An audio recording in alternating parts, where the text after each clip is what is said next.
درس قرآن سلسلہ نمبر 4 سورہ بقرہ۔ الحمدللہ رب العالمین والعاقبۃ للمتقین، اما بعد فاعوذ باللہ من الشیطان الرجیم، بسم اللہ الرحمن الرحیم۔ وَلَقَدْ يَسَّرْنَا الْقُرْآنَ لِلذِّكْرِ فَهَلْ مِن مُدَّكِرٍ۔ ترجمہ: اور ہم نے قرآن پاک کو آسان کر دیا، کوئی ہے جو اس کو سمجھ کر پڑھے۔ تمام تعریفیں اور تمام حمد و ثنا اس رب العالمین کی جو دونوں جہاں کا خالق و مالک ہے۔ تمام تعریفیں اللہ تبارک و تعالیٰ کی جو زندگی اور موت دینے والا ہے۔ تمام تعریفیں اللہ ہی کی جو عزت و ذلت دینے پر قدرت رکھتا ہے۔ لاکھوں درود اور لاکھوں سلام پیارے آقا و مولا حضرت محمد مصطفیٰ صلی اللہ علیہ وآلہ وسلم پر، ان کی آل پر اور ان کے اصحاب پر بعد درود و سلام کے۔ تفسیر سورہ بقرہ۔ اس سے پہلے آپ کے سامنے تہنیت القرآن کی جانب سے سورہ فاتحہ کی مکمل تفسیر بیان کی جا چکی ہے۔ بہت وقفے کے بعد اب آپ کے سامنے سورہ بقرہ کی تفسیر بیان کی جا رہی ہے۔ اتنے دنوں کے گیپ پر آپ سے ہم معذرت خواہ ہیں، مگر تہنیت القرآن چینل میں اپنے وعدے کے مطابق ترتیب وار ہی تفسیر بیان کی جائے گی اگر زندگی نے وفا کی۔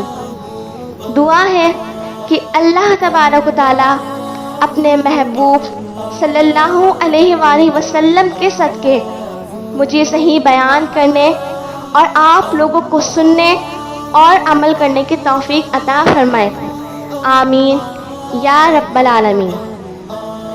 اعوذ باللہ من الشیطان الرجیم، بسم اللہ الرحمن الرحیم۔ سورہ بقرہ مدنی ہے۔ اس میں 286 آیاتیں ہیں اور 40 رکوع ہیں۔ اس سے پہلے سورہ فاتحہ کی تفسیر بیان کی گئی۔ اس میں بیمار دل اور بیمار روح کو شفا حاصل ہوئی، کیونکہ سورہ فاتحہ کا سورہ شافیہ بھی نام ہے، یا یوں سمجھیں کہ سورہ فاتحہ دوا ہے اور سورہ بقرہ غذا ہے، کیونکہ دوا سے بیماری دور ہوتی ہے اور غذا سے زندگی باقی رہتی ہے۔ سورہ بقرہ کے اندر ایسے مضامین بہت زیادہ ہیں جو انسان کو روحانی زندگی عطا فرماتے ہیں۔ کیونکہ اس میں 40 رکوع ہیں، مگر کوئی رکوع ایسا نہیں جس میں زندگی کا ذکر نہ ہو۔ کسی رکوع میں ایمان کا ذکر ہے، کسی میں اعمال کا، کسی میں غذائیں پیدا فرمانے کا، کسی میں بنی اسرائیل پر من و سلوہ اتارنے کا، کسی میں دین ابراہیم کی پیروی کرنے کا، کسی میں کعبے کے بدلنے کا، کسی میں مرے ہوئے کو گائے کا گوشت مار کر زندہ کرنے کا، کسی میں شراب و جوئے کی ممانعت، کسی میں خانگی زندگی کے طریقے، کسی رکوع میں طلاق اور عدت، کسی میں بچوں کی پرورش کے بارے میں، اور کسی میں حضرت ابراہیم علیہ السلام کا 4 پرندوں کو مار کر زندہ دکھانا وغیرہ۔ یہ تمام مضامین جسمانی یا روحانی حیات بخشنے والے ہیں، تو یوں سمجھیں کہ سورہ فاتحہ شفا تھی اور سورہ بقرہ سورہ حیات یعنی زندگی کی صورت ہے۔ اسی طرح سورہ فاتحہ میں عبادت کا ذکر تھا، تو اس صورت میں روزہ، نماز، حج اور زکوٰۃ وغیرہ سب کا ذکر آئے گا۔ اسی طرح سورہ فاتحہ میں سیدھے راستے اور انعام والوں کے راستے پر چلنے کی توفیق مانگی گئی تھی، اور سورہ بقرہ میں حضرت ابراہیم علیہ السلام اور حضرت یعقوب علیہ السلام اور دیگر انبیاء کرام علیہ السلام اور ان کی پیروی کرنے والوں کا ذکر ہے۔ اسی طرح سورہ فاتحہ میں غضب والوں اور گمراہوں سے پناہ مانگی گئی تھی، اور سورہ بقرہ میں فرعون اور نمرود وغیرہ کے حالات اور ان کی تباہی کا ذکر فرمایا گیا ہے۔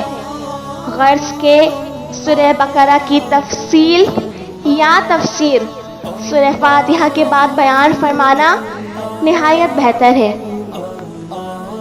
سورہ بقرہ کا نام، سورہ بقرہ کا نام بھی اس کے ایک مضمون سے رکھا گیا۔ بقرہ کے معنی گائے یا بیل کے ہیں، کیونکہ اس میں گائے کی ذبح کرنے اور اس کے ذریعے سے ایک مقتول کو زندہ کرنے کا ذکر کیا گیا ہے، اسی لیے اس کا نام سورہ بقرہ رکھا گیا۔ اگرچہ اس میں اور بھی اعلیٰ مضامین موجود تھے، لیکن گائے کا یہ عجیب و غریب قصہ اسی صورت میں ہے اور کسی صورت میں نہیں، کیونکہ اس صورت میں بیان کی گئی گائے دنیا کی مہنگی ترین گائے ہیں۔ اس سے مہنگی ترین گائے دنیا میں کبھی ہوگی بھی نہیں۔ اس گائے کا پورا واقعہ اس کی آیات میں بیان کیا جائے گا، لہٰذا اس کا نام سورہ بقرہ ہی ہوا۔ شان نزول، اس کا ایک تو اجمالی شان نزول ہے اور دوسرا تفصیلی شان نزول۔ تفصیلی شان نزول، یہ شان نزول مختلف آیتوں کے ساتھ بیان کیا جائے گا۔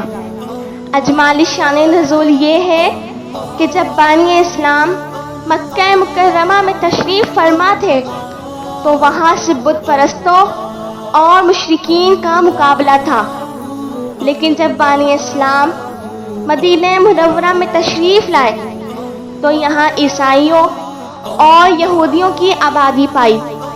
مدینہ منورہ میں یہودیوں کا بہت زور تھا اور عبداللہ ابن ابی یہاں کا گویا سردار مانا جاتا تھا۔ جب اسلام کا آفتاب مدینہ منورہ میں سب سے پہلے ابو ایوب انصاری رضی اللہ تعالیٰ عنہ کے گھر سے چمکا اور قرآن پاک کی آوازیں ان کے کانوں میں پہنچی تو سب کے دلوں نے قبول کیا، لیکن چند دیندار لوگوں کے علاوہ باقی سب حسد اور تعصب کی وجہ سے مقابلے پر آمادہ ہو گئے، اس لیے اکثر عرب کے جاہل ان کے ساتھ ہو گئے۔ پھر یہود و نصارہ جو آپس میں لڑتے رہتے تھے اسلام کے مقابلے کے لیے ایک ہو گئے۔ عبداللہ ابن ابی جو منافقین کا سردار تھا اور اس کے ساتھی جن کو عزت اور مال کی محبت نے اندھا کر رکھا تھا، بظاہر تو مسلمان ہو گئے لیکن دل سے کافروں کے ساتھ رہے، اور انہوں نے در پردہ ان دشمنوں کی امداد کرنا شروع کر دی۔ تو یوں سمجھیں کہ مدینہ منورہ میں آ کر مسلمانوں کو 4 قوموں سے مقابلہ کرنا پڑا: علماء یہود، علماء نصارہ، جاہل مشرکین اور منافقین۔ یہ لوگ خفیہ ایذا پہنچانے کے علاوہ مسلمانوں کے دلوں میں شکوک و شبہات ڈالنے کی کوشش کرتے تھے۔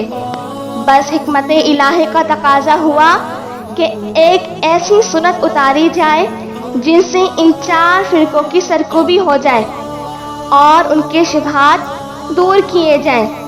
اس لیے مدینہ منورہ پہنچتے ہی یہ سورت اترنا شروع ہوئی۔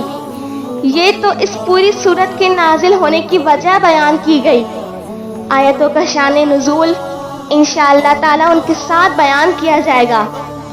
اسی پر اختصار کے ساتھ سلسلہ نمبر 4 سورہ بقرہ کی تفسیر کے حصے اول میں سورہ بقرہ کا تعارف، سورہ بقرہ کا نام اور سورہ بقرہ کا شان نزول اختصار کے ساتھ بیان کیا گیا، ورنہ بیان کرنے کو بہت کچھ ہے۔ دعا ہے کہ اللہ تبارک و تعالیٰ اپنے محبوب صلی اللہ علیہ وآلہ وسلم کے صدقے ہمیں قرآن پڑھنے، سمجھنے اور عمل کرنے کی توفیق عطا فرمائے۔ قرآن پاک کو ہمارے لیے ذریعہ نجات بنائے۔ میرے والدین کے درجات بلند فرمائے۔ میرے والدین کا سایہ تادر صحت و سلامتی کے ساتھ قائم و دائم فرمائے۔